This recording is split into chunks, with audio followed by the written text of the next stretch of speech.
Welcome everyone to Infosec.Live. Sorry, I've got music playing in my ear for some reason. It's been a minute, right? My name's Simon Linstead. I'm the founder of the Infosec.Live community and your host for this show today. And this year, 2025 for Infosec.Live, it's a big one. We've decided to dedicate this year to empowering the cybersecurity industry by building resilience and strengthening mental fitness all throughout 2025. Even Gartner have something to say about resilience this year, but we want to do it differently. We want to challenge the over-reliance on technology and services as the ultimate solution to security issues by focusing on the value of people and relationships. To make this happen, you may have noticed the last few months I've been a little bit absent off the channel and a little bit absent in the community. That's because I myself have been going through what I can only say has been an absolutely life-changing program. And we've partnered with Positive Intelligence, which is the program that I've been going through the last few months. And I'm absolutely delighted and excited to welcome a man who has literally changed my life over the last few months, Chris Norton from Positive Intelligence. And we're bringing him on the show in just a moment. The program is backed by breakthrough research in positive psychology, cognitive psychology, neuroscience, and performance science. And like I said, after personally completing this program over the last few months, I can honestly say it's changed my life. So if you're watching this live, please do like and subscribe. We want to make these events as interactive as possible. And make sure if you've got any, you drop any questions in the chat. But without further ado, super excited. Let's bring Chris on.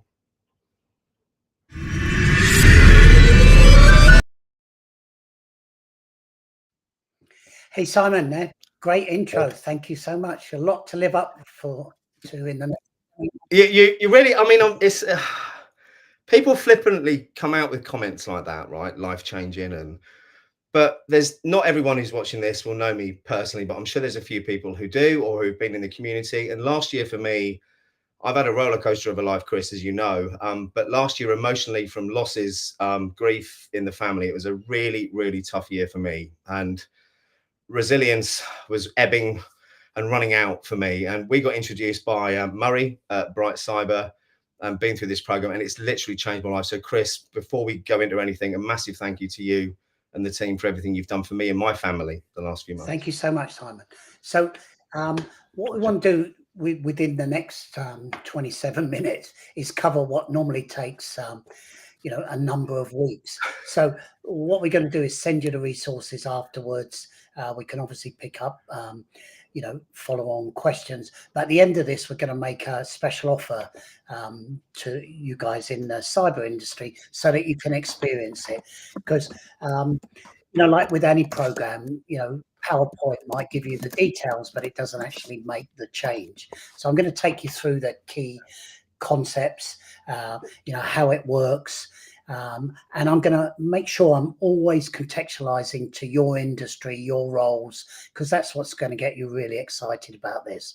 So my background, I'm Chief Revenue Officer for a company called Positive Intelligence.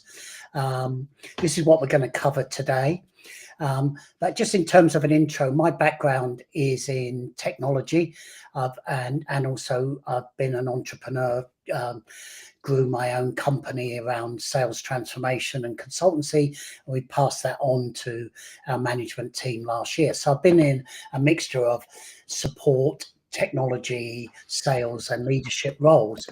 And what I've got to say is I come across Positive Intelligence right at its inception through great friendship I had with, and still do, with the chief executive, Shazad Shamin. So I've been part of this journey from its inception, but my role now is to bring this to as many people as we can through our connections into business, because our goal is to change lives, and we want to get, it's much easier to get to 1 billion people going through companies than one at a time in a consumer business, which we have as well. So that's my I mean, you mentioned there, Chris, that you've been involved in kind of performance coaching for a long time, and we've had this discussion. You, like me, been through many different programs, whether it's CBT or Thrive Effect or whatever you want to call all these different kind of get yourself ready quickly programs that are out there, and I've had success with those in the past. But what happens is you have that initial kind of growth and results from it, and then you end up going back to your old ways and forming the old habits again. And I just want to say quickly before you launch in, this is what's been different for me with this. It really is quite unique in the industry, I think. I promise I'll be quiet now and let you No, carry no, on. that's a good. In fact, let me just talk to that for a moment. So, I don't often talk about what this program is not, but what it's not is training. Yeah, it's definitely not therapy. So it's a science-backed program, and the reason that training and a lot of these initiatives don't work is because our brains wired to actually keep us safe, which it does a brilliant job of. So it resists, change unless you use another part of the brain. So that we shouldn't beat ourselves up. We're all trying to improve our what we would call our IQ, our capability, our knowledge, etc. But we shouldn't be surprised, and you'll see through when we talk through why that doesn't work, why it's not sustainable. What I'm going to take you through is sustainable and is it will become part of your DNA because it's science. I often say it's not rocket science, but it is science. So we're going to take you through. So we'll go through the outcomes first of all, and this is my promise of making it contextually valuable to you. So the way to think of this, we can think of framing in lots of different ways, but we all understand the intelligence quotients of life. Yeah. So there's an IQ, which we often, connect to our knowledge, our experience, our training, our education. Yeah. It's generally a left brain activity. Yeah. That gives us knowledge and the ability and capability. What people don't talk about, but I know within your industry, you're what I would call ninjas at this, is executional intelligence. So it's the ability to follow process, pathways consistently and against a best practice to actually execute against strategies and outcomes. And then the third type of intelligence is you'll have heard it, is emotional intelligence. It's our ability to manage ourselves and relationships with others. And often, we focus, and I would say in the cyber industry, technology industry, absolute world class at IQ, continual development, world class at XQ. We tend to forget or not focus on the EQ. So positive intelligence, if you look at it as a integration, integrates these intelligence and delivers IQ, EQ, and XQ in a sustainable way. And we call it mental fitness. For those of you who may have a background in competencies, neuroscience, which is part one of the sciences this is based on, delivers against 17 of the 18 EQ competencies, including, really importantly, resilience, which we're going to major on. So why did we develop this program, particularly in your field? There was five real drivers that you'll contextually, I'm sure, connect with. One is this is about insights and IQ. Is a skill set to operate at board level, not as a cost, but as a strategic partner at board level. And we found with a lot of the CISOs and senior people that level of working at a board level and the skill sets and confidence wasn't there. And there, on each of these, there's some reference, as Simon mentioned. Gartner talk about this a lot in their rethinking of risk strategy. So that was one reason, is a skill set and a mindset to operate at a different level. Secondly, you've got a team, and like all teams, we want them to be a high performing team. So we want to create a positive cultural change in skill sets and behaviors, whether that team's intact or virtual, because you're often working with virtual teams.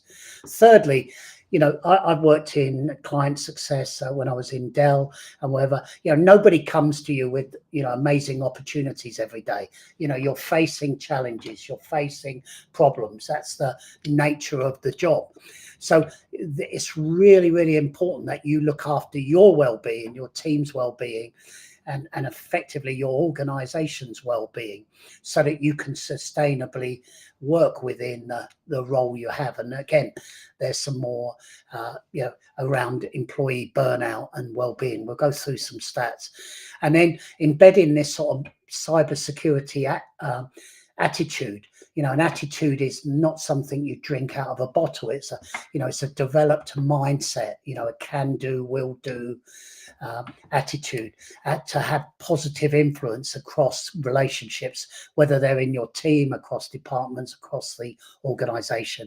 And then the fifth thing we did, and we've run some programs with senior CISOs, is we give back to the community. So every time we offered a place, we offered some free places for people who may not be able to afford the program, whether that's family and friends or in a community. So we work with a lot of companies, and where we give out, one-for-one mapping of seats to places to the community. So that's how we framed it for cyber industry. And what is it? So we talk about mental fitness.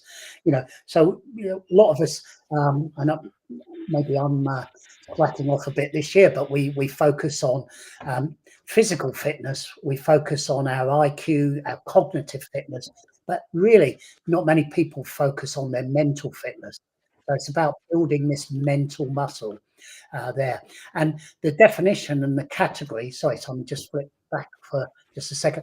Definition and the category is what we call mental fitness, the ability to overcome life's challenges, because there is challenges in life. They're not going to go away, with a positive mindset in order to improve, really importantly, three things: well-being, our relationships, and our performance. And this program is the only one uniquely that impacts those three areas. And it impacts, as it says there, every area of our life, because we've only got one brain, 2.5 inches between our ears of skin and water. And we don't have a different brain when we go home than the one at work. So this is about understanding and developing through neuroscience our brains. So now, Simon, we can flick on. Okay. And what does this give you? We talked about burnout, underperformance, lack of team cohesion. When I'm talking to clients, there's hundreds of different issues they might come up with. I loathe to use the word challenges because it's overused, about issues, and hundreds of different outcomes. But actually, you'll see as we develop this program, you can actually put those in sort of 4 different categories. One is a burnout and well-being. One is about team performance. One is about performance itself, and the fourth one is change. So each of those impact through impacts in those 4 broad areas. And we've had literally, we're up to probably 1.5 million people now who've used our assessments and taken our program. So this is not something that's subject to, does it work? We've got proven results across business and individuals of how this impacted. And Simon gave you a personal testimonial. So yeah, I mean, if I could just jump in on that quickly. The impact this has had on my personal life, probably initially, the business impact side I didn't notice straight away, but you notice with your children, the patience I've got with the children now through these techniques that I've learned is making me a better parent. I think the patience I've got and the ability to stop my mind thinking negatively has made me a better husband.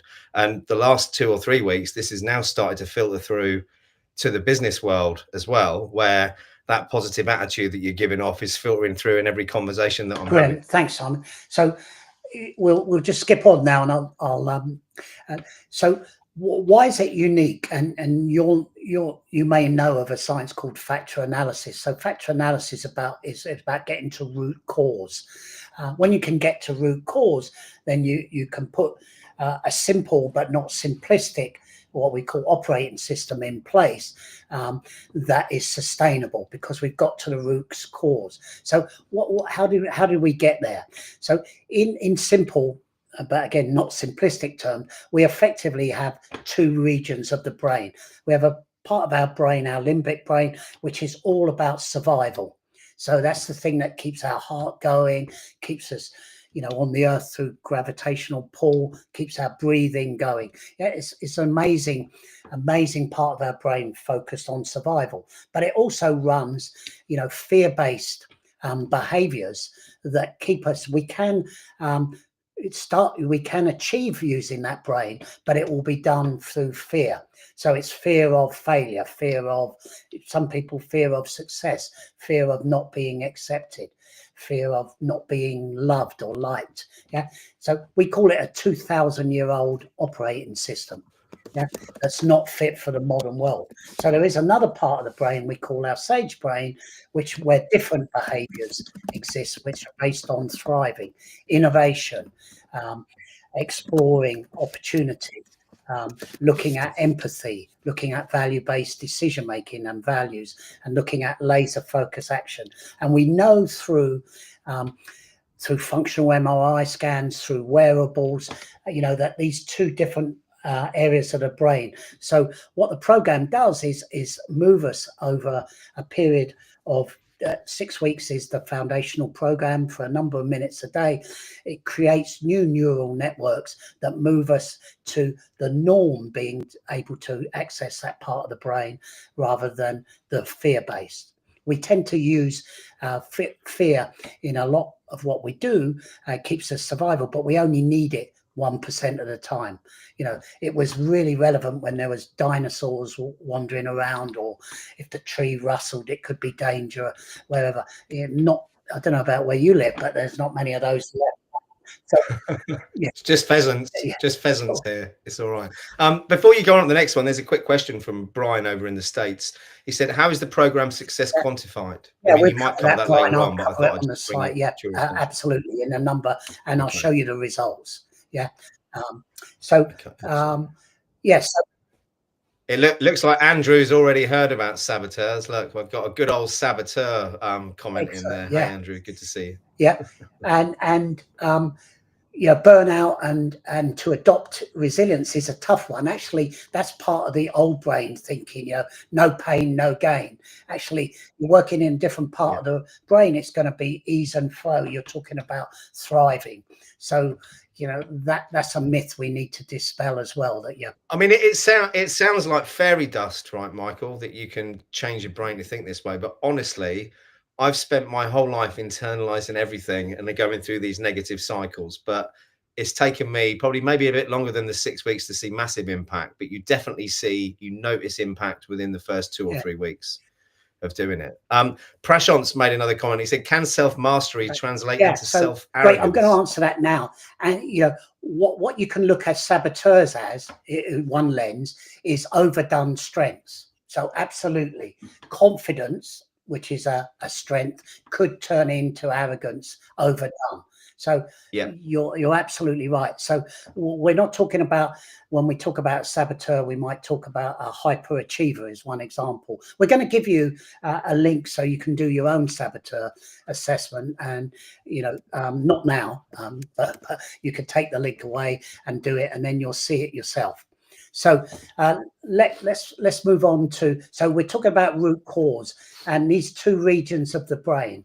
So one of the metrics we can measure actually through the assessment is currently what percentage of time we're spending in each part of the brain, and one of the measures of success is to redo that assessment at the end. We can't put everybody under functional MRI scans, and you could see the grey matter. I've done it myself. You could see the grey matter shift, but the assessment will show you where you started and where you finished. So the habit forming and the part of the program is to enable that shift from saboteur behavior to sage behavior. So let's I'm conscious, make sure that we get through everything, Simon. Please. Next slide. Okay, so how does it work? So I'm multitasking, Chris. It's difficult. Thank you so much. That's great. So we talk about it being an operating system. So what we're effectively doing is awareness is 51% of any change. So we're catching saboteurs, and we have techniques, and part of the program is how you do that. We go into this energizing of the different part of the brain, and then we get to use these sage powers or these behaviors in a sustainable, consistent way, which results in a transformational change over a period of time. Yeah. So we call it the PQ operating system. So I'm going to go on to, because I want to get to resiliency. So those of you who are interested, we can do the science. There's a link there where you can go into it. Think of it in simple terms. We're creatures of habit. We're used to behaviors that are survival based, because we don't want to put our survival there. So this is autopilot that effectively turns left of our behavior. We default to that part of the brain. The synapses and the neural pathways are formed just like a pipe and a water. If you're using something all the time, the actual miler of the connection is thicker, so it's easier for the electrical signal to flow. What we're going to do is make a turn to the right, to the sage brain, and we're going to strengthen that. And the way that works simply is the saboteur region uses adrenaline to fuel us. And the byproduct of adrenaline is cortisol, which is a poison. So you're actually, yes, we're actually slowly poisoning ourselves as well. Doesn't mean you can't succeed, but you're doing it in a particular way. The sage region of the brain uses endorphins, which are good for you, and they're happy land. You know, whether they're serotonin, estrogen, testosterone, or dopamine. When you use that part of the brain, it emits a micro amount of that endorphin, which grows the miler, which makes the electrical signal easier to do. And I'm going to have to jump in again. And if we go over a few minutes, guys and girls, I apologize, but I think it's important. A lot of you may know that I was diagnosed with ADHD 5 years ago. This program, whilst it's not there as a medication for ADHD, has massively helped me with the focus that I struggle with ADHD. And I think a lot of it, and I hadn't even thought of this until you said it, but you said the word endorphins. Endorphins is the area of the brain that we lack with ADHD, which is why we're always looking for that stimulus everywhere. I think for people with ADHD, this can be massively beneficial. That's not a medical recommendation, that's a personal one. Cool.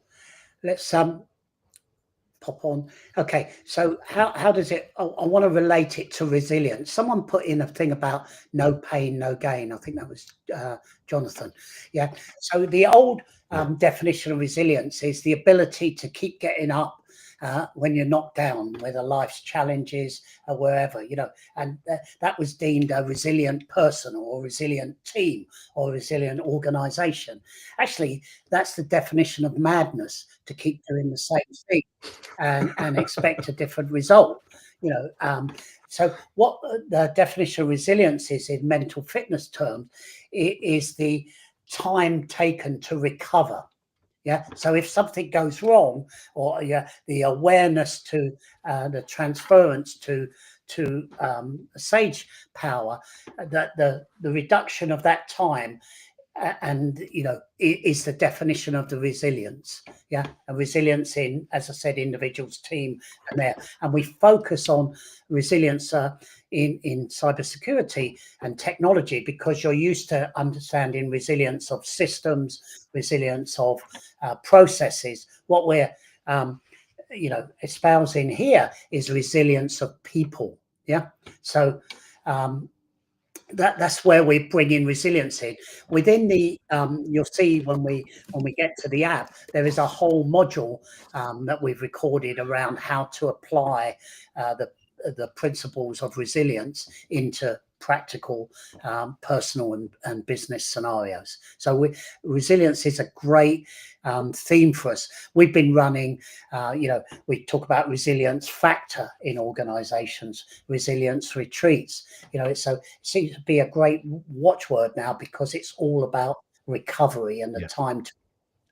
Well, I think in our industry, Gartner have picked up on it in the last 4 months, which means it's now in the cybersecurity Bible for the next 12 months. Prashant's asked a quick question before we move on. Does seasonal adjustment disorder play a role in a person's EQ and IQ? Definitely EQ. Yeah, because for I me. think it's about our, we respond to our environment, and we can either respond in Yes. a negative way. The weather's bad today, the light's not Yeah. as available as in the summertime. So that we're not denying reality, but we all have the ability to respond to life's challenges in a different way. So yes, it does. But if you've got the right, two different people can respond to seasonal adjustment. For some, it's good, and for others, it's bad. Yeah. So we're not denying reality. It's the way that you respond, frame it. So yeah, a great question. And then you get this sort of ripple effect that we do. The program has an impact at a individual level, and the key thing is reducing stress, because increased stress leads to burnout and poor performance. Has a team impact, so around the way that, even down to lack of trust because of people's mindset, and has an organizational impact, because when people are burned out, they're absent, or they leave, or they're mentally absent. So there's a whole bunch. Somebody asked about some stats, which I'll come to in a moment. So you end in this cycle of negativity, which becomes prevalent. You often hear it talked about as a toxic culture, but there's a root cause to it, which is our ability to respond and how we respond to challenges. So I'm going to pop on to next one, Simon. Next one, Jonathan's made a couple of great comments. He said he jokes obviously about pain and gain. No, you don't. You lift weights, so I don't believe you're joking. But truthfully, reducing the negative approach is foundational for site reliability engineering. Removing the negative blame throwing during postmortems and focusing on small gains in a positive light, and changing the narrative to focus on the positive outcomes as opposed to the negative consequences. I love that. It's a great frame. And I'm gonna give you this one, and you can cover it off either now or within the next 10 minutes. But Prashant said, I don't want to ask too many questions, but I don't believe in imposter syndrome. Why should I change my mind on this subject? Okay. So a lot of people do actually, because it's less recognizable than maybe, fear of failure. But there are people who have fear of success. Absolutely. We had hundreds of people through. So it's great that you don't suffer from it, but others do. It's a different type of fear based. So the hidden cost of self-sabotage, because we're all inadvertently sabotaging ourselves, to some percentage every day. And it doesn't mean we're broken. It just means that's become our way of being. And it can lead to these things: burnout, resistance to change, difficulty under pressure, unhealthy conflict. And that all of those are negative attributes of operating from a fear-based mentality. So what we did, I didn't just suddenly make this up 20 minutes before we came on. We analyzed hundreds, or in fact thousands, of customer issues and also outcomes that they were requesting. And what we did it from a factor analysis point of view through our CRMs. We also did it from taking customer feedback and asking customer questions. And we found that all of the issues and all of the outcomes could be categorized into 4 areas.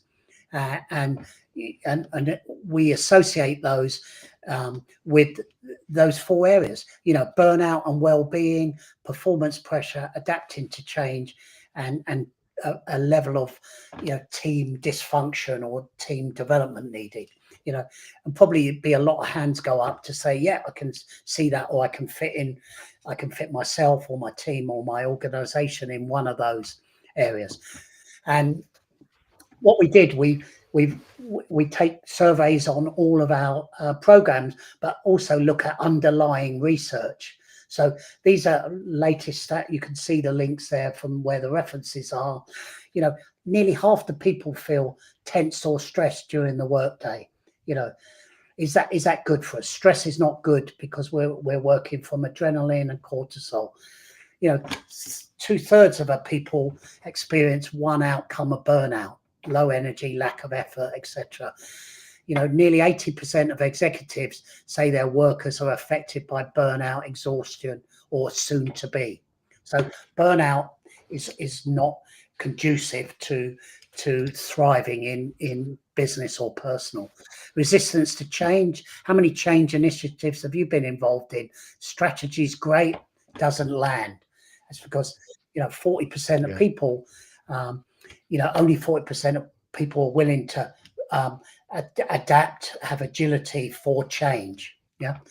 And a lot of people want to be known as a person, not just as an employee. So actually recognizing these burnouts and some of these symptoms in companies is really conducive to retaining and attracting employees.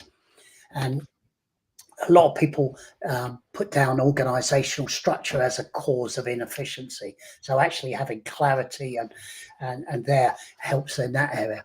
Difficulty performance under pressure. Probably you'll know this yourself. You've heard it yourself. The whole anxiety people feel is not conducive to them performing. And we don't want people performing under constant pressure. It's not good for us as a human race. And then the last one here in terms of if you flick on, Simon. Yeah, no problem. Unhealthy workplaces. A thing there about collaborative organizations say their work has value versus just 50% a week collaborators. It doesn't matter where you work, it's the attitude and the environment that's engendered. So here's someone asked about results. We measure this on every engagement, both through data and through Net Recommender. And how many people did you say have been through the program already? The assessments, and we're working with organizations now in thousands at a time across companies like Google. And it's going off tangent a little bit, but you've mentioned on several occasions when we've got together, both in person and online, that Shazad, the guy who created this, is so passionate about getting this in schools. And as a parent to 6 children, we need to teach our kids more about mental fitness than we do Oxbow Lakes at school. That's a big drive for us. Is how do we get this? And we're doing it through business and then parents, and that's the route through at the moment. So this doesn't require a massive IQ to be able to do the program. That's part of the simplification of what the operating system delivers. I suppose one thing I'd like to mention is you've got to put the effort in. It's 20% of the insights come from that app and the information that you're getting, but you've got to stick to it. You've got to be consistent. We're going to make that offer. If you're not, it's not going to work. It's habit forming. I always use the analogy. I've got 3 gym cards. Having the card to the gym doesn't get me fit. You have to actually go in, lift the weights, run the treadmill, etc. So mental fitness is the same. Why we say it's not training, it's not therapy, it's 20% insight. There is knowledge and but it's 80% application, doing, with what we call through the PQ gym or PQ reps. They're all in the app. The program is self-paced, self-facilitated, and I suppose it's worth mentioning as well, Chris, that it doesn't take up masses of your time either. I think every week you do an hour module, about an hour over the weekend when you get it on a Friday for the first 6 weeks. And then you have little exercises to do all the way throughout the day. And funnily enough, Jonathan, you go in, lift the weights. The exercises I've managed to link to things that I already do each day, whether it's brushing your teeth, having a coffee, or trying to do deadlifts and squats at the gym, which was an absolute disaster. You can do these exercises at the same time. So my point is, you don't have to make extra time for this. You can just integrate it. This is not a go. I call it. You don't have to go on top of a hill and hum. Exercise. No, you can integrate this into your life as part of your daily routine. So and to give you it's about 15 minutes a day. 2% of your waking time? You know, are you prepared to put that time in to potentially get a life-changing move forward in whichever outcome you want? That's the question you have to ask yourself, because we're going to make you an offer in a moment to take the program. We're not selling it to you. We're going to give you a special offer. But one of the things I would ask is, if you go on it, what I call stick six. You don't know what you're going to get unless you stick at it. The very things that are going to stop you are going to be the saboteurs. So you have to have a resilience to push through, particularly the first 3 weeks, to start to get the benefits. So that would be my personal ask of you if you want to do the program. Well, there is a support network, a community there. You look like you're a great community. I can tell from these questions. So, you know, you don't have to go through this alone, but it is self-paced, self-regulated, self-facilitated. That's what we've. I mean, we did mention, didn't we, Chris? I mean, I'm happy to run sessions in the community for this, obviously for free, for those who've onboarded and got the app, because for me it'll just be more practice than what I'm doing anyway on a daily basis. So I'm conscious of time. Do you want me to move on to the next one? I just picked out, we've got a lot of referenceability. I don't want to insult you with loads of logo slides, but we're working with companies like Google, Microsoft, Siemens, and a lot of SMB clients, and these are just a couple of people who are in technology based, and what they said. You know, they often think about seeing is believing, or is believing seeing. You know, this is about an experiential journey. So you have to actually get on board and go with it to see the experience. You're not going to get it by reading a book or by by watching my PowerPoint.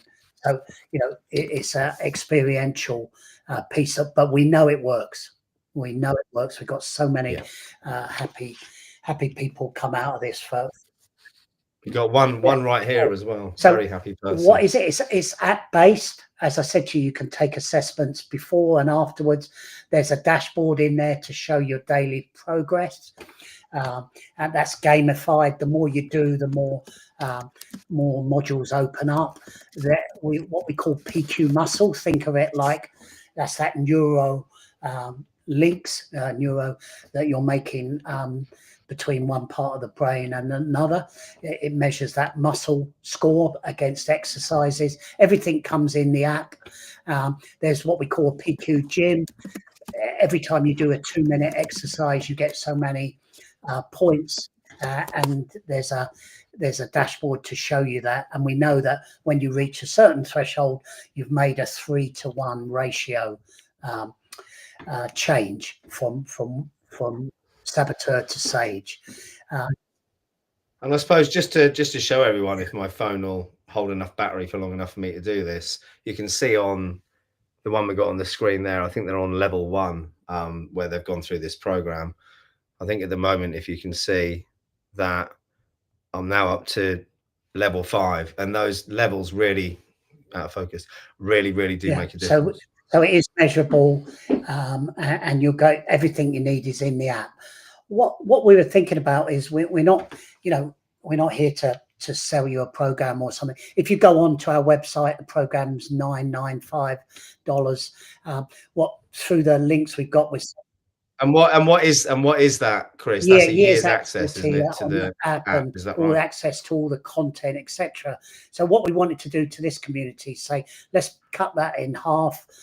Additionally, we'll offer a week 1 onboarding, a personal, a group session, and we'll also offer a week 6. How do you progress beyond the first 6 weeks of the program? So we'll add those coaching and facilitation in. Anyone who wants to go with that, they just Simon's It's Chris has been good enough to basically give us, I think you said up to 100 at half price effectively. I've got to jump through some hoops and take him out for lunch once a month for that. But seriously, if you can afford it, invest in yourself for this. I'm going to run weekly sessions in the community from February. I think we're going to start this. You'll see a theme running in the community all year, where every in-person event I do in the UK and US, every webinar I do that I'm hosting is all going to be around building resilience, because I know the impact this can make. I know the impact it's had on me. I've got, for those who know him, know them, Alfie and Sonny, my two oldest children. One's 26, one's 19. Alfie's already started the program. Sonny's chomping at the bit. I've put other people on it within my circle, and not one of them who's actually stuck to it and engaged with it has been disappointed. They've all seen massive impact from it. So Chris, a huge thank you for taking the time to come on. Have you got any final words of wisdom you want to give everyone before we chip off? I would say to people, you know, the saboteurs, it's a way of framing it, but it is science. You know, apart from AI, I would say neuroscience in the last 5 to 10 years has been the most progressive science that's been there. Yes. So this is, say, not rocket science, but it is science. You know, when Einstein was around, we marveled at his brain, looked at it in a jar, but we couldn't really learn an amount. Now we have the technology, the research. This has all been developed at Stanford and, proven there as well. So it's got an academic research element behind it, but it is an experiential program. Do it for yourself, and then you'll see the value, and then you can think, hey, how could I bring this to my organization, to my team, or to my family? But I think the key thing is try it for yourself. Yeah, I think the other thing to mention is, once we've got a few people who bought the program through the community, I'm going to look at funding a few people in the community who can't afford it to go through the program, who I know will benefit from it, because even though it's half price, not everyone can afford that. If there's people in the community who I think would benefit from it and would stick with it, I'm happy to have a conversation about how the community could support you from a not-for-profit point of view. Do that, Simon. Just add 10% of people, if you want to, who can't afford it. If we get the thing, then you have the advocacy of offering that. That's fine.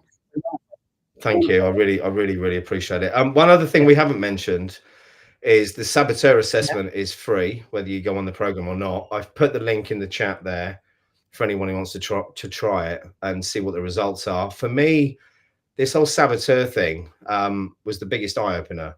It really helped me understand who I was and why I reacted to things the way I did. So I'd recommend you go through that, whether you're intending on doing the course at the moment anyway. So look, if anyone's interested, I'm in the community every day. You can find me on LinkedIn.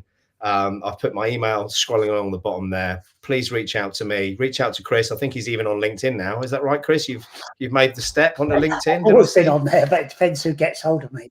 Have you? So don't reach out to Chris on LinkedIn. If you want to speak to Chris, reach out to me through my email address. But everyone, thank you for taking the time to tune in. And Chris, thank you so much for everything you've done for me and my family. This is a great community as well. So, I love the application this could have within this industry. Yeah, me too. Amazing. Chris, thank you so much. Everyone, thank you for tuning in. See you all tomorrow, back in the studio, 6 o'clock tomorrow, to talk about the chimera of quantum computing. If you're interested in that, see you then. That's